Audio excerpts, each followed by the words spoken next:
Order of things में Michael फूको science के प्रति जो लोगों की एक डेडिकेशन बढ़ती चली जा रही थी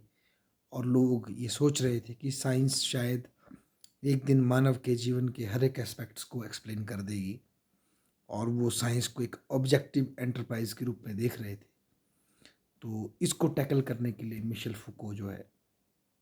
बेसिकली वो साइंस की एज ए एंटरप्राइज उसकी लिमिटेशन को दर्शाना चाहते थे। तो वो ऑर्डर ऑफ द थिंग्स अपना वर्क लिखते हैं जिसमें फूको ये दिखाते हैं कि ट्रेडिशनली लोग मैथ्स और फिज़िक्स और कॉस्मोलॉजी को सबसे ज़्यादा रैशनल के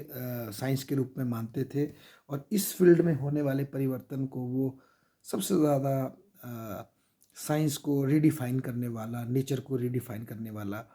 और ह्यूमैनिटी को रीडिफाइन करने वाला मानते थे। पर फूको ने जब अपनी स्टडी साइंसेस की शुरू की, तो उन्होंने बेसिकली लिंग्विस्टिक्स, इकोनॉमिक्स और बायोलॉजी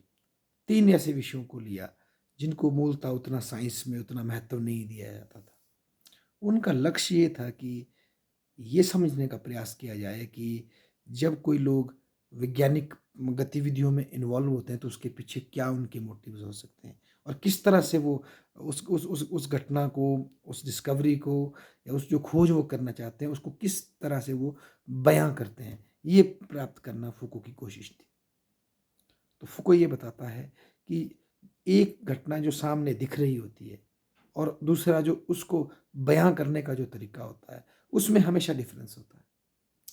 और वो जो बयां करने के तरीके का जो डिफरेंस है, वही बेसिकली आगे जा कर के परिवर्तन का कारण बनता है।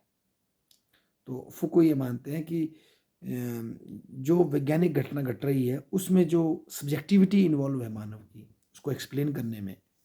वो कभी भी न्यूट्रल नहीं होती है एज़ सच। उसमें पहले की जो एपिस्टीम की जो बायसेस होती है वो आ जाती है। तो ये बताने का वो काम करते हैं कि ऑर्डर ऑफ द थिंग्स जो हम इसको विज्ञान को एक न्यूट्रल एस्पेक्ट के रूप में समझने की कोशिश करते हैं। बेसिकली ऐसा नहीं है, विज्ञान भी एक ए प्रायोरी असम्पशन से चलता है जिसमें कि जिसके कि इनडायरेक्टली सारे वैज्ञानिक अनकॉन्शियसली फॉलो करते हैं और वही उनके प्रश्न और उनकी इंक्वायरी को आगे बढ़ाता है। ऐसा मिशेल फुको कहते हैं।